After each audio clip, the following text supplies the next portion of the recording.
Assalamualaikum warahmatullahi wabarakatuh. Selamat datang di kelas ekonomi untuk kelas 10. Kali ini kita akan membahas materi di dalam konsep ilmu ekonomi yang berkaitan tentang kelangkaan. Mohon disimak dengan baik.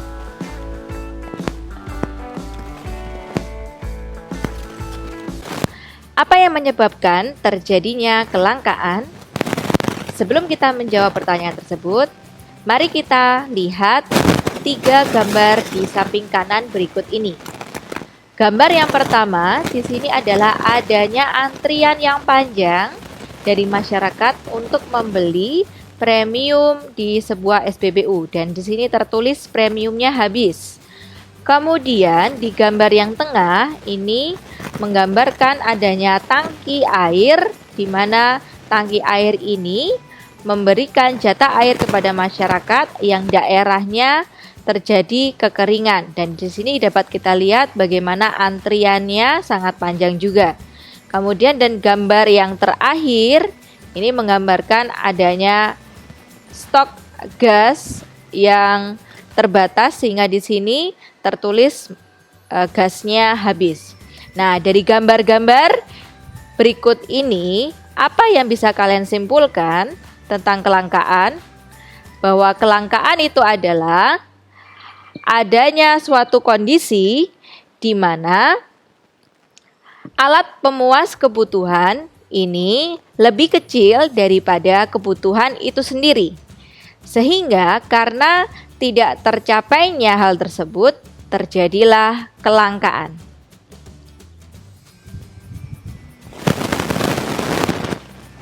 Jadi, kelangkaan itu termasuk di dalam inti masalah ekonomi. Seperti yang disampaikan tadi, bahwa kelangkaan adalah keadaan di mana jumlah kebutuhan manusia yang tidak terbatas dihadapkan dengan ketersediaan alat pemuas kebutuhan yang terbatas. Nah, menurut Sampat Mukherjee bahwa kelangkaan itu menjadi sumber masalah ekonomi modern, ya, sehingga dapat mengakibatkan terjadinya masalah-masalah ekonomi yang lainnya seperti pengangguran, kemiskinan, dan juga inflasi. Inflasi adalah kenaikan harga yang terjadi secara terus-menerus. Kalau di dalam Islam sendiri, ya, kita mempercayai bahwa Allah Subhanahu wa taala itu sudah menyediakan kebutuhan umat manusia, sudah dicukupkan. Tapi memang kita wajib untuk berikhtiar mencari di mana dan untuk apa. Dan juga kita wajib untuk berikhtiar dalam mendistribusikannya. Sehingga bisa jadi alat pemuas kebutuhan tersebut telah tersedia, tapi tidak sampai ke tangan konsumen karena adanya distribusi bahan-bahan alat pemuas kebutuhan yang terbatas.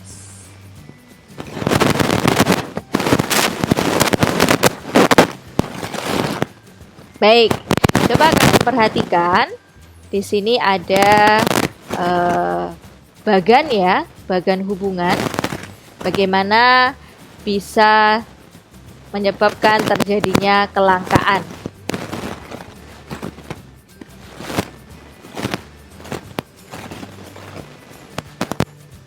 Nah, kelangkaan itu sendiri terjadi karena ada keterbatasan benda, kemudian bisa jadi ada kerusakan sumber daya alam. Nah, ada juga karena keterbatasan kemampuan manusia dalam mengolah sumber daya ekonomi, ya. Atau bisa juga adanya peningkatan kebutuhan.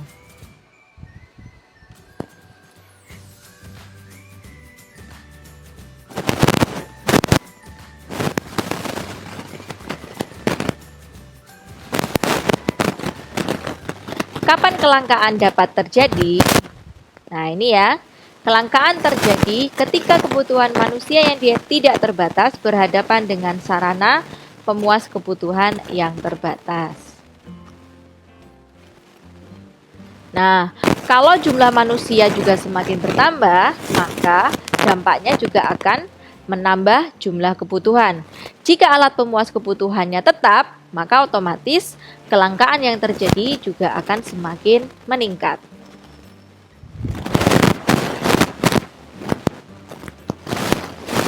Nah, kalau misalnya di keseharian kita pasti pernah mengalami adanya kondisi di mana harga-harga bahan kebutuhan pokok mengalami kenaikan.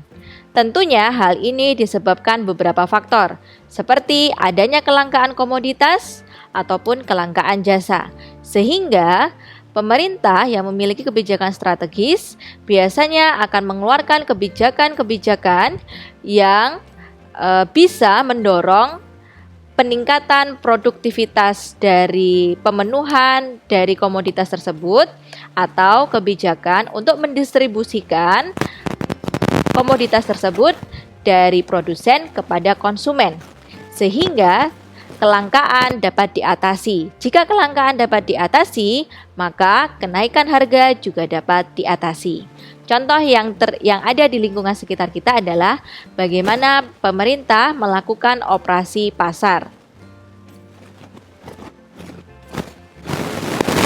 Ini ya, jadi yang seperti sudah disebutkan tadi, untuk mengatasi kelangkaan, maka ini kebijakan yang sudah disebutkan sebelumnya yaitu melakukan operasi pasar ini termasuk di dalam memberdayakan sumber daya yang telah diberikan secara optimal ya. Bagaimana cara mendistribusikan, misalnya ada suatu daerah yang kaya akan sayuran ya, dapat distribusikan ke kota-kota yang kekurangan sayuran misalnya seperti itu. Atau bisa jadi dari daerah yang kaya akan sumber daya mineral didistribusikan ke seluruh wilayah yang membutuhkannya. Dan juga kita bisa melakukan yaitu pilihan-pilihan yang tepat dan yang paling menguntungkan. Pada dasarnya di dalam agama kita mengajarkan adanya efisiensi, berhemat ya, tidak boros ya. Dan kita wajib untuk bisa menentukan prioritas-prioritas dalam memenuhi kebutuhan kita. Beda dengan keinginan. Dan juga kita juga bisa menentukan pilihan yang tepat dan paling menguntungkan. Hal ini juga harus didukung oleh upaya dalam memenuhi kebutuhan-kebutuhan kita dengan cara yang efisien dan optimal, tidak boros dan berhemat. Selanjutnya, kita akan membahas tentang biaya peluang. Coba kalian perhatikan 3 gambar di sini. Pastinya di dalam hidup kita selalu akan dihadapkan oleh pilihan-pilihan. Karena hidup itu adalah pilihan. Nah, contohnya di sini. Di gambar yang pertama ini adalah bagaimana si bapak-bapak ini ya memilih antara dokter A dan dokter B. Atau setelah lulus SMA mau kuliah, kerja, atau nikah. Kita harus memilih salah satunya. Kalaupun kita bisa memilih 2 atau 3, maka perlu upaya yang sangat besar. Maka biasanya dalam kehidupan sehari-hari kita pastinya akan memilih 1 atau 2 saja.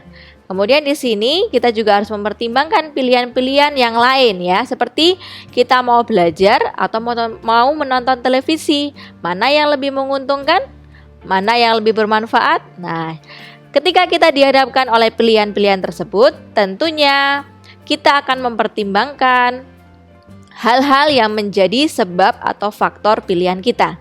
Nah, kali ini kita akan belajar tentang biaya peluang yang sangat berkaitan tentang pilihan-pilihan tersebut. Apa itu biaya peluang? Biaya peluang adalah segala sesuatu atau biaya atau penggunaan sumber daya yang dikorbankan atau dikeluarkan karena adanya pilihan-pilihan ekonomi untuk mendapatkan sesuatu. Nah, mengapa biaya peluang itu bisa muncul? Karena adanya suatu kegiatan di mana kegiatan tersebut adalah kegiatan kita pilih dan mengorbankan kegiatan yang lain ya. Dan di dunia kita mengenal adanya kelangkaan ya. Jadi tidak mungkin semuanya dapat terpenuhi. Sehingga kita harus memilih. Maka biaya peluang itu muncul atas konsekuensi dari pilihan kita.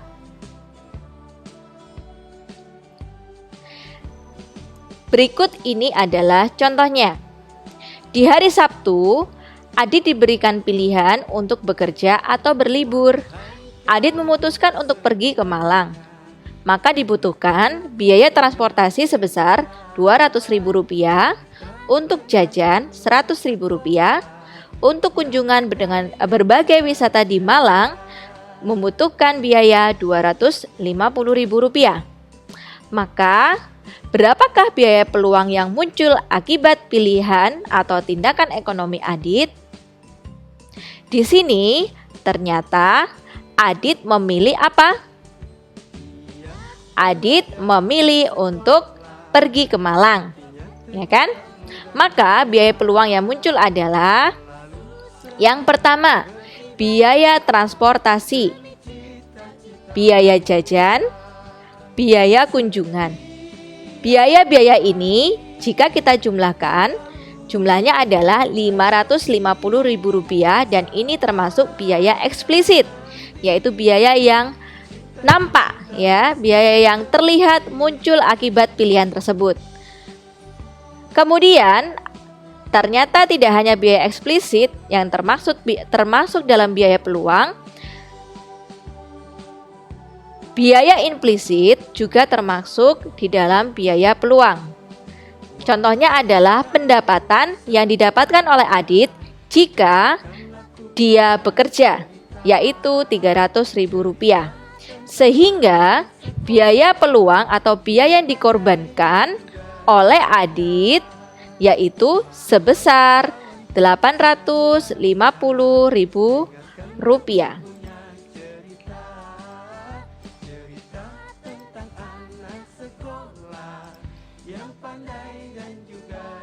Nih ya, jadi biaya peluang Adit adalah Rp850.000 yang terdiri dari biaya eksplisit ditambah dengan biaya implisitnya.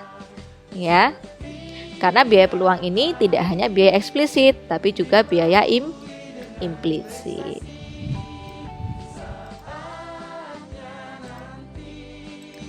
Selanjutnya, ini ada contoh lagi.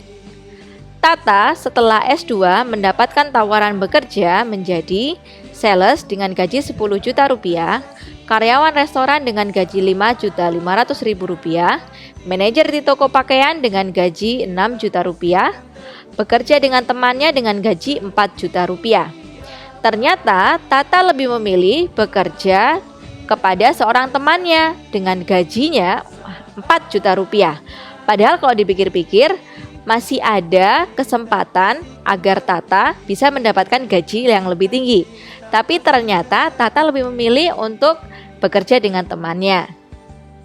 Nah, pertanyaannya adalah berapa biaya peluangnya?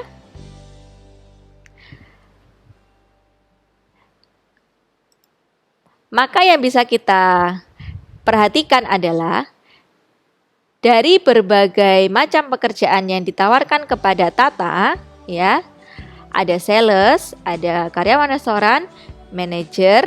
Ini adalah yang tidak dipilih ya oleh Tata. Yang dipilih Tata adalah bekerja dengan temannya. Maka biaya peluang ini adalah yang dikorbankan Tata. Nah, yang dikorbankan apa?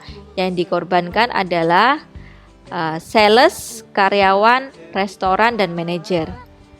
Tapi apakah semua itu biaya peluang? Tidak, ya, karena tidak mungkin juga Tata itu bekerja di dua tempat. Pasti hanya di satu tempat.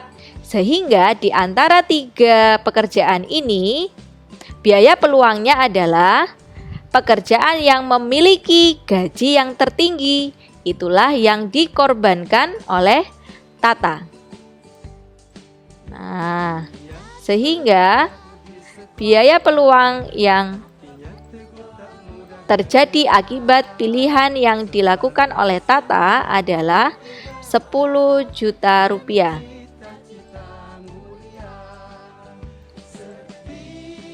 di mana Tata harus mengorbankan gaji tersebut akibat pilihannya.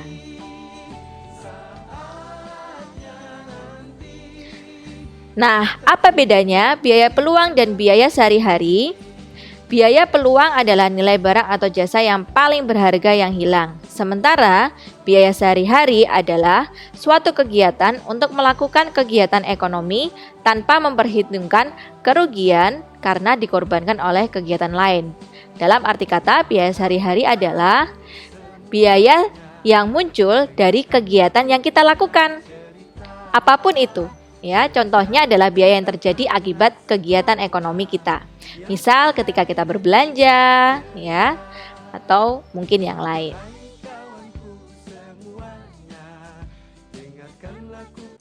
Selanjutnya, menentukan skala prioritas. Skala prioritas kebutuhan ini tentunya sangat penting. Ya, karena kita hidup di dalam dunia yang terbatas, ya, di dunia yang ada terjadi kelangkaan, ya.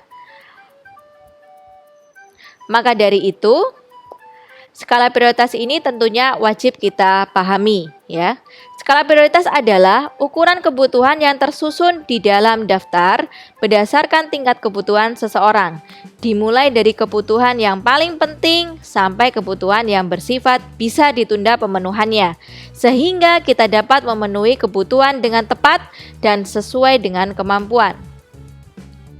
Nah, contohnya adalah, coba kalian perhatikan ini. Jika kalian memiliki uang Rp750.000 dan uang tersebut harus dibelanjakan, kira-kira apa yang Anda lakukan? Nah, pastinya kalian akan melakukan contoh-contoh seperti di bawah ini. Ya, untuk memenuhi kebutuhan kita sehari-hari.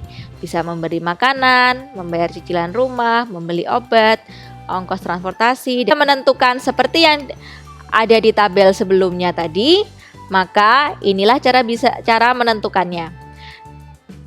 Apakah hal tersebut menjadi hal yang mendesak dan penting?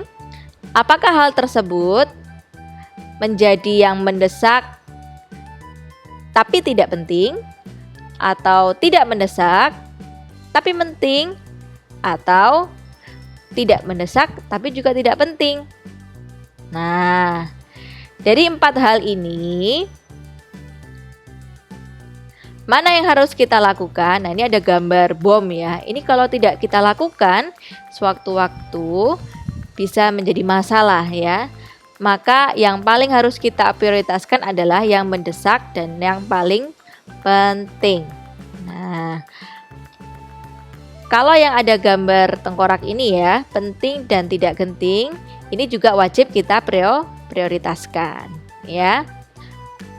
Bagaimana yang dengan yang tidak penting? Maka ini menjadi hal yang kita pilih selanjutnya setelah kita memprioritaskan hal yang penting.